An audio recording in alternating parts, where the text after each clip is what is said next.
Hello, in this POPUPOLOGY tutorial I'll be showing you how to fold the London Skyline design from my range of Origamic architecture pop-up cards available online. So once you have downloaded and cut your template, you should end up with something that looks like this. And as always, to begin deploying your piece, what we need to do is just establish a very shallow degree of fold on our baseline, as you can see right beneath my thumbs here on the sides. And this we do just simply by pressing down on that perforation, on those perforations, whilst at the same time with our other digits from the back just pressing out whatever is next to it as a volume from behind. But just to a very shallow degree of fold here, because if you start to overfold, you start putting undue pressure on areas and thereby distorting the paper and eventually buckling it. So just a very shallow degree of fold, and always, as with all the other projects, just make sure that all the folding is done in incremental and gentle stages. So now we can move on to our more central and bottom sections of our design, by just shifting our focus with our fingers from the back further along until we get to the center areas where we want to then deploy the foreground of our shapes, in this case the London Eye, which we do again by just pinching on the base of our card, the plane that is basically south of our baseline, with two hands, and just literally pressing out our shape with our digits from the back. And it helps to do small incremental movements such as this, just to not damage our piece in any way. And then literally as we are going along, we'll want to be progressively concentrating on the preceding layers of our design. So now we can move on to the St. Paul's layer, and if we push that out from the back, obviously it is attached to our shard building, which we'll want to come and protrude, and thereby we can get to the backmost layer of our design, which is Canary Wharf. And again, what you just need to be slightly careful with here is some of these sharper areas can snag, so you just might want to just press that forward before you start deploying these mountain folds here. So again, you're just pressing forward slowly, incrementally, and here just make sure that you pop out this final towel block shape here.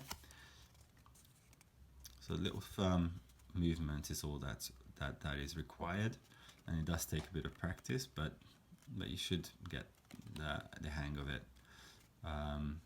quite quickly. And then finally we'll be just catching up with our the rest of our deployed shapes with our least developed area on the right here. And again, what you need to do is just hold on firmly to the back plane and just press forward with one of your digits or two on the back. And this is probably the bit of the collapse or folding that is the most tricky, because we want to get from this shallow degree of fold over to about a 90-degree folding stage.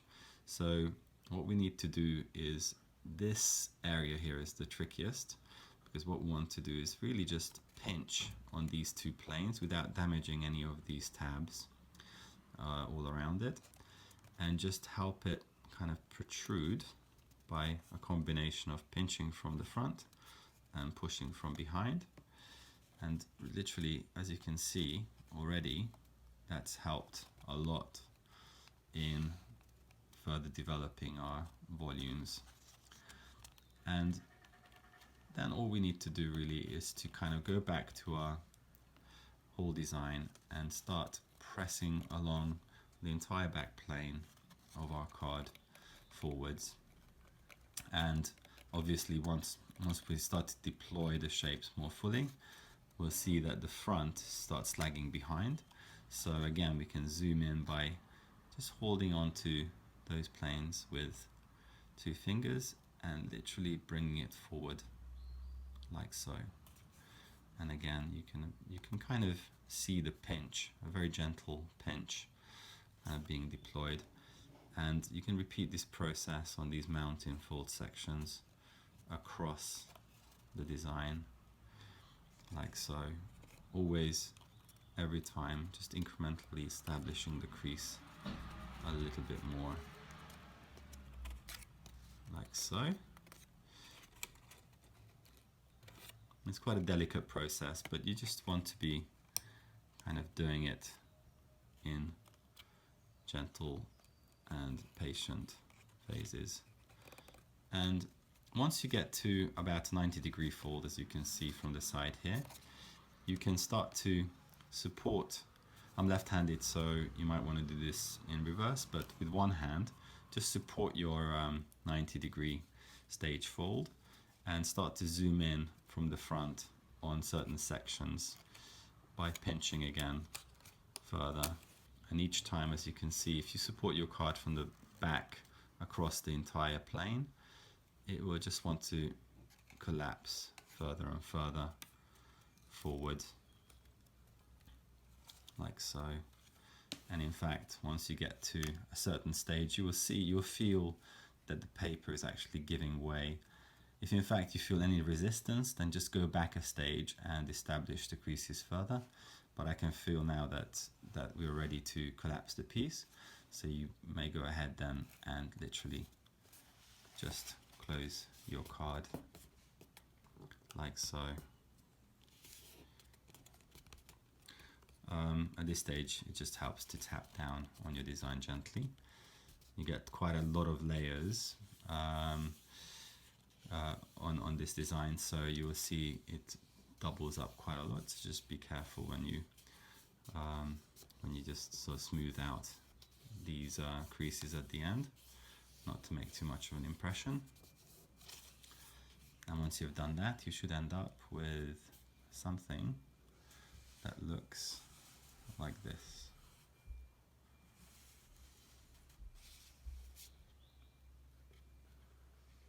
Now at this stage, it's ready for your personal touch. You can decorate it or personalize it in any way you wish. But I'd also recommend that if you want to cover this void area at the back, that you might want to try a transparency sheet, which is a very good way of maximizing on the light plays and light effects that you can achieve with all these voids that reveal themselves. So you just want to attach this sheet with a few tabs of glue on the back, and thereby getting a very intriguing, interesting lighting effect that gives rise to a lot of shadow plays and possibly other interesting effects that you can find yourself. So I hope you enjoy this project, and do check out all my other videos available online. So I hope to see you again soon. Bye bye.